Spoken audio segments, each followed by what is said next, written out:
Hello सर्वांना, श्री स्वामी समर्थ। बघा संध्याकाळचे वाजलेले आहे 6:30। मुलांना भूक लागली म्हणून मी इथे अख्खा मसूर तयार करायला घेतलाय। जिरा राईस आणि अख्खा मसूर। जिरा राईससाठी तांदूळ घेतले, तिथे कोलमचाच तांदूळ आहे आपला, जिरीची फोडणी देऊन करणारे। आणि इथं आहे अख्खा मसूर शिजवून घेतलेला। कसा हसतो, ये ये ये, हसू नको, ये। इथं बघा अख्खा मसूर शिजवून घेतलेला आहे। पाणी आटले पूर्ण, समोरच्या कॅमेऱ्यात दाखवते। बघा अख्खा मसूर मी थोडं मीठ घालून शिजवून घेतलाय, छानपैकी शिजला अख्खा मसूर। पण इथं कांदा भाजून घेतलाय एक बारका। इथं खोबऱ्याचं कूट मी करून ठेवते म्हणून इथं एक खोबऱ्याचं कूट घेतलं, एक मोठा चमच कोथिंबीर घेतली, थोडी अद्रक आणि टोमॅटो घेतला अर्धा। चला तर मी आता ह्याची पेस्ट करून घेते। इथं बघा मिक्सरच्या भांड्यामध्ये टोमॅटो, अद्रक आणि कांद्याचे भाजलेला कांदा घालून घेतला। आता मी ह्याची बारीक पेस्ट बनवून घेते। इथं बघा मी अद्रक, लसूण, परत टोमॅटो आणि कांदा, थोडी कोथिंबीर घालून पेस्ट तयार करून घेतली। ही कोथिंबीर थोडी बारीक चिरून घेते। इथं बघा मी गॅस चालू करून एक पळीभर तेल गरम करायला ठेवले आणि मसाल्यामध्ये मी इथं हळद थोडी, घरगुती आपला काळा मसाला घरी बनवलेला आणि थोडा मटन मसाला घेतला। बाकी दुसरे मी काही मसाले वापरत नाही।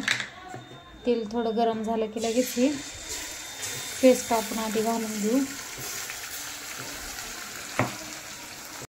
आता बघा मसाला थोडा लाल होत आला की जास्त नाही परतून घ्यायचा, जास्त पण परतल्यावर एकदम काळा होतं। बघा तेल आता सुटायला लागले की हे मी सगळे मसाले, कोथिंबीर ते सगळे ह्याच्यामध्ये घालून घेते। मोबाईल एक हाताने पकडून आणि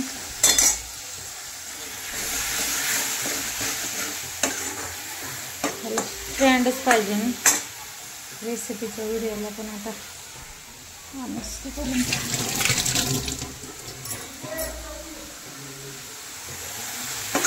बघा छान असा मस्त मसाला तळसून घेते।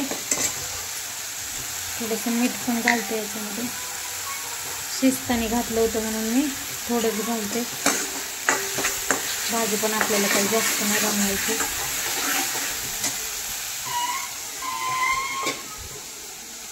ह्याच्यातलंच अख्खा मसूरमधलं थोडंसं पाणी मिक्सरच्या भांड्यात टाकते, म्हणजे मसाला आपला वेस्ट जाणार नाही।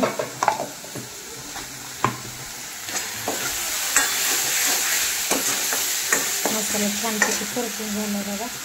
आता मी हा अख्खा मसूर त्यामध्ये घालून घेते। छान फोडणी बसली, फोडणीचा असा तडतडलेला आवाज आला ना, फोडणी चांगली बसते डाळीला। चला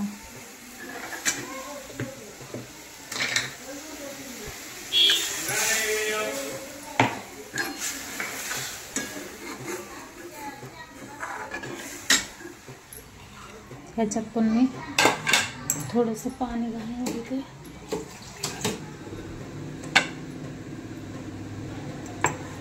किचनवरती राडा दिसत असेल तर स्वयंपाकाच्या टायमाला थोडाफार तर राडा असतोच।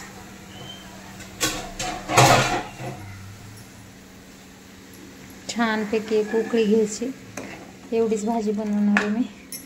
भाजी काही जास्त नाही बनवणार, फुलकी सोबत आणि चपाती थोडे पातळ झाल्यावर पण। आणि शेंगदाण्याचं कूट नाही घालायचं ह्याच्यामध्ये, शेंगदाण्याचं कूटमुळे नाही एवढी व्यवस्थित नाही लागत। शेंगदाण्याचं कूट नाही घालायचं, थोडं खोबऱ्याचं कूट आणि हा आपण भाजलेला मसाला। जर तुम्हाला वाढून भाजी जास्त करायची असेल कढईवर तर तुम्ही फक्त तोच मसाला थोडा थोडा जास्त ॲड करा, भाजी खूप छान लागते। तर आता हे तांदूळ आहेत ना, मी हे कोलमचे तांदूळ आहेत, ते थोडेसे धुवून घेतो आणि भात लावते, तुम्हाला दाखवते बघा। भाजी पण छान उकळते, आपण बारीक करू नाहीतरी तरी सगळी निघून जाईल। छान झाली आहे, लई घट्ट पण नाही आणि पातळ पण नाही। इथं बघा जिरा राईससाठी मी एक पळीभर तेल, कुकर चांगला गरम झाला आहे आपला, एक 1.5 पळी तेल घालून घेतले आणि तेल चांगलं गरम झालं, फास्ट गॅस केला मी। इथं भाजी पण आपली छान मस्तपैकी तयार आहे. थोडी अजून शिजवून देऊ आपण ह्याला. छान दिसते बघा भाजी पण. मीठ थोडं कमी आहे वाटतं, त्याच्यामुळे अशी फेसाळल्यासारखी होती. मीठ बरोबर घातलं ना मग असं थोडं मीठ घालायलाच लागेल, कमीच असणार मीठ. असं भाजीला फेस आला ना म्हणायचं मीठ थोडं कमी आहे म्हणून. तेल इथं चांगलं गरम झालं आपलं. हे बघा मी जिरे घेतले, इथं जिरे घालून घेते. जिरं चांगलं तडतडलं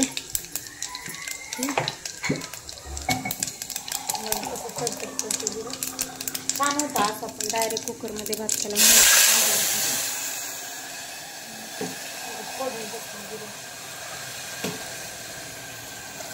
एकदम सोपी आणि साधी सिंपल रेसिपी आहे, काही अवघड नाही.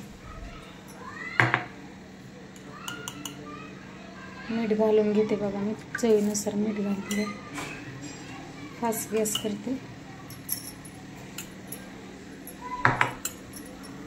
आणि आता हे तांदूळ बघा मी इथं स्वच्छ धुवून घेतले 2-3 पाण्याने.